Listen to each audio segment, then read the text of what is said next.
Meanwhile, back at Yi Tian's apartment, he was taking a long-awaited shower after the eventful day of cultivating and almost being assassinated. Lifting up his t-shirt to admire the changes his body was undergoing from becoming stronger, Yi Tian lazily slouched onto his sofa, finally getting a long-awaited rest. Gazing at the items he took after killing Li Kun, Yi Tian was pleasantly surprised. These two blades must be primordial weapons. My old blade was completely ruined after our fight, but these two are perfectly unscathed. Plus, each of these gold cards are worth 1 million yuan and the silver cards are worth 100k, which means I just snatched myself 3.5 million yuan. Hee, Mo Xiaobei, this money that you used to buy my death, I'll be sure to make the best use of it. Noticing a skill book on the table, Yi Tian curiously picked it up. What's this? Shadow Blade, a bronze rank blade skill? This is exactly what I needed. Since blade skills can unleash the full power of one sword talent, this will definitely be useful for me. It turns out that skills are ranked with iron being the weakest, then bronze, then silver, and finally gold being the strongest ranked skills. As Yi Tian excitedly rushed to his room, impatient to begin learning the Shadow Blade skill, a bolt of lightning flashed outside of his window, seemingly reminding him of something important. Wait, why isn't Yi back? Since Mo Xiaobei sent someone to assassinate me, then he must already know all my personal information. Sliding the window of his balcony open, Yi Tian came to a sudden realization. Doesn't this mean that Yi Yu is in danger of being assassinated as well? Without any hesitation, Yi Tian leapt off of his balcony in a panic. Yi Yu, please be safe. I'll be there soon. A few minutes later, at Yi Yu's middle school, a silhouette surrounded by violent red energy, like that of a chaotic thunderbolt, was rapidly moving forwards. Skillfully landing in a nearby alleyway so as not to attract attention, Yi Tian hurriedly ran towards the entrance of his sister's middle school. He nervously looked at the people passing by, but his sister was nowhere in sight. Yi Yu, where are you? Damn, this is just an ordinary middle school. People with talents can't just come here and kill students as they please. But would someone like Mo Xiaobei respect and follow the basic rules of a martial warrior? Still in a state of contemplation, someone suddenly came up behind Yi Tian and firmly pressed an umbrella against his back. Don't move. However, Yi Tian with his incredible speed instantly appeared behind the person, ready to strike. With a menacing glare, Yi Tian coldly spoke, "You are the one who won't move." But to his surprise, the stranger removed their hood, and it was none other than his younger sister. Yi Yu, bro, it's me. Taken aback by the sudden twist of events, Yi Tian's face revealed a puzzled expression, but his tone immediately became strict. What the hell? Why did you come out of school so late? Yi Yu calmly responded, I'm on upkeep duty today. I was cleaning up the classrooms. Unfolding her umbrella to shield her brother from the rain, Yi Yu remarked, in any case, why did you come out here without an umbrella and no shoes on? You're soaked all over. She then gleefully walked home with her brother beside her and asked, how did you do that cool move just now? Tell me. Amidst the heavy rain, as the siblings were casually walking through the city, a suspicious car with tinted windows passed by them. Inside the car was a man with a familiar silhouette, but his face was masked by the darkness. It was Mo Xiaobei. With veins bulging and his eyes narrowed, he angrily gritted his teeth. Why is that bastard still alive? At the same time, Yi Yu and Yi Tian were cheerfully eating barbecue sausages, which they had just bought from a local street food stand that they passed. Yi Yu then happily asked, oh right, what do you want to eat for dinner? I'll cook tonight.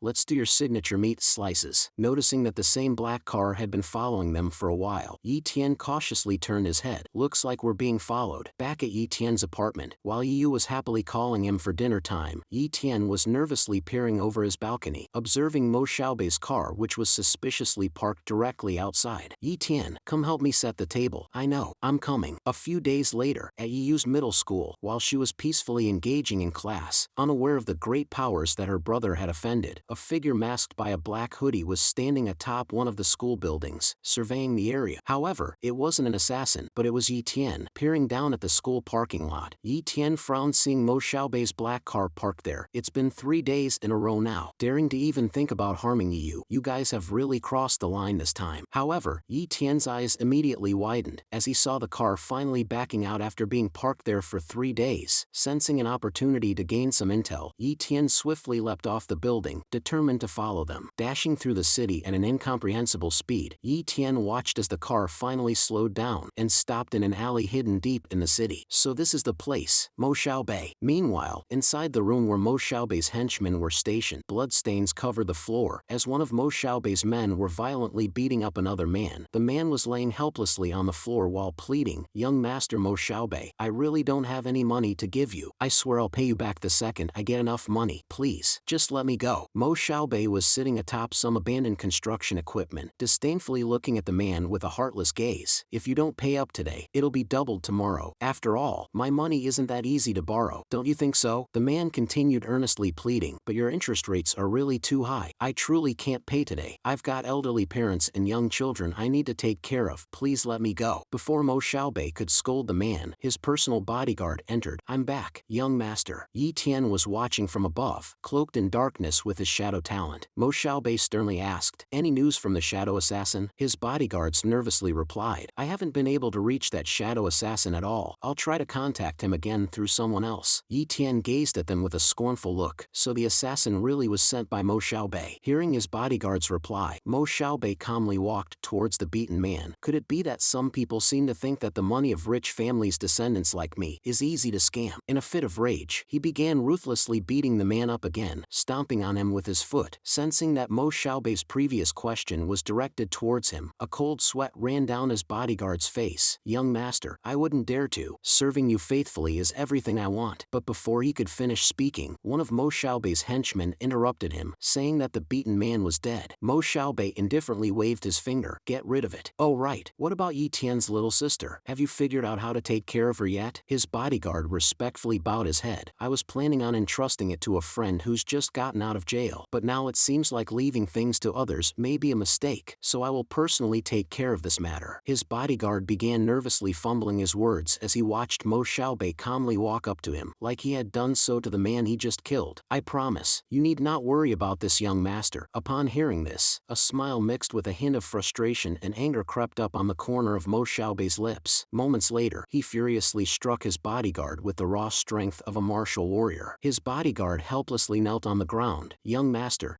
why? That's the punishment for not doing your job correctly. As Mo Xiaobei was still heartlessly staring at his bodyguard's crippled body, flickers of red energy surrounded Yi Tian as he summoned Li Kun's primordial weapon. In a split second, he instantly appeared behind Mo Xiaobei like a lion pouncing on a rabbit. Mo Xiaobei watched with utter shock as Yi Tian's blade fiercely moved towards his neck. At that moment, his head and body were no longer together. Mo Xiaobei was dead. The guards were immediately in disarray. What's going on? Someone killed the young master? Mo Xiaobei's bodyguard's eyes gleamed with a hint of fear and realization as he watched Yi Tian's silhouette slowly emerge from the shadows. It's a skill that can conceal the body. It's the shadow talent. Don't tell me, are you, Li Kun? However, after seeing Yi Tian's figure fully revealed, he became even more confused, realizing who it actually was. This is impossible. Why do you have the shadow talent? I've investigated you. You're just a piece of trash with a weak tier talent. How are you able to kill the young master in a single strike? Watching Yi Tian's unbothered demeanor, Mo Xiaobei's bodyguard became even more furious. Where the hell is Li Kun? Answer me, you bastard. Yi Tian remained silent and glared at him with a piercingly cold gaze. His silhouette flickered, instantly leaving his initial position, and he immediately appeared in front of Mo Xiaobei's bodyguard, ready to strike him with his primordial daggers. His daggers slowly descended, emitting a blood-red light, as Mo Xiaobei's bodyguard chillingly watched the blood-red light envelop him. No, you can't kill me. Yi Tian's primordial daggers left a deep wound on his body as they mercilessly sliced through his torso. Mo Xiaobei's bodyguard lifelessly thudded onto the ground, and Yi Tian, as if he had just finished chopping vegetables, calmly took out a cloth and began cleaning his primordial daggers, gleaming with the blood of his enemies. Tossing the cloth onto Mo Xiaobei's bodyguard's body, which showed a distinct emblem on it, Yi Tian put away his primordial daggers and casually put his hood back over his head. I, Yi Tian, am not some clueless sheep that you people can just slaughter as you like. You'll have to blame yourselves for picking the wrong man to torment. And just like that, Yi Tian calmly left the scene, leaving behind a trail of his enemies' bodies, like a reaper of death who had just come to claim its victims. 1 hour later, a convoy of cars from the Mo family pulled up to the alley where Mo Xiaobei was previously stationed. Upon seeing the scene, Mo unclenched his fists in raging anger. Who was it? Who killed my son? Examining the cloth that Yi Tian left behind, one of the henchmen alerted Moen, 10th elder. This was found at the scene. The killer seems to be a shadow assassin. Moen's eyes gleamed with a hint of fury. They hired a shadow assassin to do this? How vile. At that moment, a man in a slick black suit walked in. All the bodyguards immediately turned towards him, sensing his commanding presence. It turns out that this man is Mo Changqing, the grand elder of the Linhai base's prestigious Mo family. He is also the only great martial warrior in the Mo family. In addition, it turns out that there is a category beyond the great martial warrior realm, a grandmaster. However, the Linhai base is yet to see one. Upon seeing Mo Mo Changqing. A shocked expression appeared on Moen's face, and he immediately knelt on the ground before him. Grand Elder, my son died. The prodigy of our Mo family has been killed. Mo Changqing closed his eyes in resignation. I can see that. Now stand up and speak. Moen then explained with a sorrowful tone. Grand Elder, little Xiaobei had just broken through to the martial warrior realm. He had just finished dining at your congratulatory banquet. He would have one day become a great martial warrior. He could have been the one to push our family to the top. But now, he has met such a miserable death. This is just too. Mo Changqing's eyes narrowed with a hint of rage. Indeed, he was the hope of our Mo family's younger generation. If a second great martial warrior were to appear in our family, our place in the Linhai base would naturally rise drastically. A tear streaked down Moen's cheek. I know. This is why my son's death cannot be in vain. Please, Grand Elder, please avenge Xiaobei. As he then passed Yi Tian's cloth to Mo Changqing, a look of sudden realization crossed his face. It's a shadow assassin. It must have been the families that bear grudges with us. They must have been the ones who hired the shadow assassin. Mo Changqing raised the cloth so it was illuminated by the moonlight, and after further inspection, he noticed a faint emblem in the corner of the cloth. This is the Iron Fawn. Later that week, in the Linhai Base 5th Academy, Yi Tian and Fatty were casually strolling through the courtyard as Yi Tian asked about the Iron Fang base. That's right, the Iron Fang base is much stronger than our Linhai base, Fatty explained. The Mo family's Grand Elder suspects that there are families in the Linhai base that are secretly colluding with the Iron Fang base. Apparently they're planning to kill off our younger generation's elites and then swallow the Linhai base. Fatty then cautiously whispered, I heard that they killed Mo Xiaobei right after he broke through to the martial warrior realm. His head was completely chopped off. Yi Tian breathed a sigh of relief as he thought, thank goodness, it doesn't seem like anyone is suspecting me. Fatty then continued, the first guy Mo Xiaobei was gonna take care of after becoming a martial warrior was you, but now somebody KO'd him. Yi Tian, you sure are a lucky bastard. Yi Tian's eyes narrowed as he contemplated. I purposely left Li Kun's handkerchief that had the word shadow on it at the scene to draw the Mo family's suspicions away from me, but that Grand Elder of the Mo family ended up finding the Iron Fang base's symbol on that handkerchief. Could it be that I've accidentally uncovered the Iron Fang base's schemes? Or is that old bastard purposely trying to stir up conflicts between the two bases? The next day at 4 a.m., as Yi Tian was sleepily getting out of bed at the crack of dawn and putting his hoodie on as he prepared for the journey he was about to go on, his sister caught him as soon as he was about to leave. Big bro, where are you going this early in the morning? Yi Tian chuckled. So I woke you up after all, huh? I was planning on going to the wild zone to train. I've got to increase my strength as fast as possible. Yi gazed at him with a hint of sadness. You just came back a few days ago, but you're leaving already again? And you're by yourself too again. Can you not go? Or can you at least go with some friends? Hearing his sister's concern, Yi Tian comforted her. Don't worry about me, Yi. Be good and wait for me at home. As Yi Tian was still standing there, about to open the door, Yi rushed over and warmly hugged him. Come back soon. Big bro, of course I will. Don't worry. Meanwhile, in a scorching hot desert plain, Yi Tian was swiftly dashing through the area using his speed talent, as he abruptly landed at the edge of a sandy cliff. Rumor is that there are high-level monsters in this area, but with my current strength, I can only sneak around in the outer area and hunt low-level monsters. I can't risk provoking the higher-level ones. Yi Tian's lips then curled into an excited smile as he thought, this time, it's my turn to become a martial warrior. However, just as he finished thinking, the ground started vigorously shaking, startling Yi Tian. What's this? Is it an earthquake? Yi Tian's eyes immediately widened as he looked into the distance. No, it's not an earthquake, it's a monster. At that moment, his system window popped up displaying the information on the armored ox monster. Weak tier bloodline talent, low tier defense talent. Yi Tian put his hand on his chin, pondering whether or not this would be a worthwhile hunt. A low tier defense talent, huh? Has it noticed me yet? Sure enough, the armored ox began ferociously running towards Yi Tian, shaking the earth with each step. Yi Tian confidently placed his backpack on the ground while facing the monster. Bring it on then. As soon as his backpack hit the ground, Yi Tian had already vanished from his initial position, instantly appearing before the armored ox. A static red energy flickered around his hands as he summoned his primordial daggers. While descending from the sky with a murderous bloodlust in his eyes, Yi Tian suddenly stopped mid-air as if there were an invisible shield preventing him from moving forward. The armored ox had a spherical force field surrounding its entire body, resisting the force of Yi Tian's strike. Yi Tian was both surprised yet frustrated. Damn, its defense ability is so powerful. The armored ox then roared, sending a powerful shockwave in all directions, which sent Yi Tian hundreds of meters away, crashing into a nearby cliff. Yi Tian grinned with delight. Hee, that's a pretty good talent you've got there. I'll be sure to make it mine. Yi Tian and the armored ox were in an intense intense standoff, both facing each other with fierce determination. Yi Tian dashed towards the armored ox with a sharp gaze in his eyes. He swiftly maneuvered around the monster, zigzagging left and right at an unstoppable speed. Yi Tian then moved above the monster's head as he thought to himself, without exception, the most fragile part of every living being is definitely their eyes. Yi Tian dauntlessly faced the armored ox head-on, preparing to land a strike on its eyes. However, when he thrust his primordial daggers towards the monster, its shield was completely unscathed. A cold sweat ran down Yi Tian's face. Can I really not break through it? As he continued relentlessly slashing his daggers towards the shield, striking it up to 20 times every second, a faint crack suddenly appeared on the edge of one of his blades, and immediately cracked into hundreds of pieces, leaving Yi Tian shocked. This defense talent is only a low tier, yet it's still so tough. At that moment, as the broken shards of his blade were suspended in the air, Yi Tian suddenly looked over his shoulders, sensing the impending danger. The monster's fist was hurtling towards him like a freight train, and it immediately landed on Yi Tian's body, like the weight of a crushing mountain, gritting his teeth from the severe blow. Yi Tian's body, the size of an ant in comparison to the armored ox, was sent flying into the distance, violently crashing onto a nearby rock formation, leaving the entire area in rubble. As he slowly managed to recover from the impactful blow, Yi Tian sighed in disappointment. What a powerful talent, I really want it. It's just a pity that I have 16 days left on my copy talent cooldown. While gazing at his broken dagger, Yi Tian continued pondering. The armored ox's abilities should be beneath that of the Silver Moon Wolf, and above that of the Viper from the Wild Zone exam. But its body is huge. As long as I can accurately pinpoint its weak spot and launch a sneak attack, then I'll have a chance at victory. Murky green energy began surrounding the area as Yi Tian shouted, "Shadow talent, activate!" He then swiftly darted towards the armored ox like a gust of wind, and began unceasingly striking it from every angle, looking for a weak spot in its shield. As he calmly stood directly before the monster, Yi Tian remarked, "Sure enough, this shadow talent is really convenient. It can't detect my attacks at all. But my blade talent's attacks are utterly useless against this defense shield. Where on earth is its weakness?" Yi Tian sat down on the ground feeling a sense of defeat. How troublesome, there's not a single gap to be found in this defense talent at all. However, at that moment, Yi Tian's eyes widened in surprise, as he stared at the armored ox's behind, which seemingly had no defense shield protecting it. Upon seeing this, Yi Tian's lips curled into a mischievous smirk. Could its behind be its Achilles heel? Let's give it a try. Yi Tian threw himself towards the monster's behind and activated his shadow blade skill. Sure enough, he sliced straight through the armored ox's two cherries, like a hot knife cutting through butter. Just like anyone would when being attacked in that place, the armored ox let out a savage howl which reverberated through the entire atmosphere, and its colossal body then crashed onto the ground with a heavy impact. Yi Tian's eyes glinted with a sense of glory after seeing the monster collapse. Looks like my guess was right. Without hesitation, Yi Tian immediately began harvesting the monster's blood, wiping the sweat off his forehead from being in the scorching heat. Yi Tian remarked, "Regardless of how strong one's talent is, it amounts to nothing when you're dead. This ox skin should be quite valuable, the eyes and even its two cherries. I'll take it all, but the most valuable item is probably this pair of horns." After storing the monster's parts in his backpack, Yi Tian set off into the horizon to continue on his journey through the Wild Zone. Alright then, let's find a quiet place to begin cultivating. A few moments later, Yi Tian was peacefully sitting in a cave he found, happily rummaging through the items in his backpack like a kid opening his Christmas presents. Here we are, fresh monster blood and peanuts of the Sisters brand. I'll be relying on you guys on my breakthrough to the martial warrior realm. Yi Tian then began chugging down a vial of monster blood, and vigorously munching on some peanuts as if he was eating at a banquet. He then immediately sat down crossed-legged and practiced his body training technique, as the chi of heaven and earth enveloped his body. In the blink of an eye, 20 days passed. Yi Tian sat there, his hair now going down to his neck as he breathed an acrid cloud of smoke like a fierce beast belching through its tusks. For the first time in 20 days, Yi Tian's eyes suddenly opened and flashed with an overwhelming and powerful energy. He let out a ferocious roar as violent streams of energy chaotically flickered around his body, like a god of thunder who descended to the mortal realm. Even the birds in the surrounding energy frantically escaped as if they sensed a calamity was coming. A raging beam of energy shot out from the cave where Yi Tian was and soared into the sky like it was trying to reach the heavens. In the distance, two travelers were shockingly watching the scene. Not knowing what was going on, the blonde-haired girl shouted, "My lady, look! To think there would be someone breaking through to the martial warrior realm in such a barren place." The black-haired lady let out a faint smile. How interesting. A small flower emblem was on her cloak, which read, "Martial Pavilion." Meanwhile, back in the cave, Yi Tian was clenching his fists fists, feeling the energy surging through him. This immense flow of power. So this is the martial warrior realm.